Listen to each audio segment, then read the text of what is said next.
Bismillahirrahmanirrahim. Ro'zaning niyati haqida. Niyat lug'atda yo'nalmak, qat'iy iroda qilmak, maqsad qilmak, ko'ngilni pukmak, intilmak, maqsad degan ma'nolarni ifodalaydi.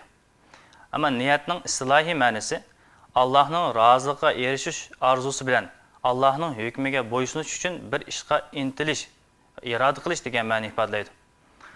Qilingan ibodatlarning ixlos bilan qilinishining lozimligi bayon qilingan oyatlar va payg'ambarimizning amallar niyatlarga bog'liq degan hadisi dalolat qildiki, butkul ibodatlarda niyat shartdir.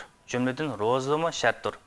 Ro'zaning niyati bo'lsa, ro'za tutmoqchi bo'lganligini va tutganligini ko'ngilga pukmakdir. Niyatni talaffuz qilish shart emas, chunki niyatning o'rni qalbdir. Asla til emasdir. Til bilan niyat qilinmaydi, so'zlar talaffuz qilindi. Ya'ni niyat til bilan o'qilgan narsa emas, dildagi qat'iy irodadir xolos. Ro'za tutish maqsadi bilan sahar vaqtida o'rindan turish va bir narsa yeb ichishning o'zi ham suhurlik, yeganlik ham ro'zaga niyat qilganlik bo'ldi. Ro'zaning boshqa bir niyati yo'q. Zo'rliqqa qo'polmaganlarning uyg'onganda shu kuni ro'za tutishni ko'ngliga pukishi lozim. Mana bu ularning niyat qilganligi bo'ldi.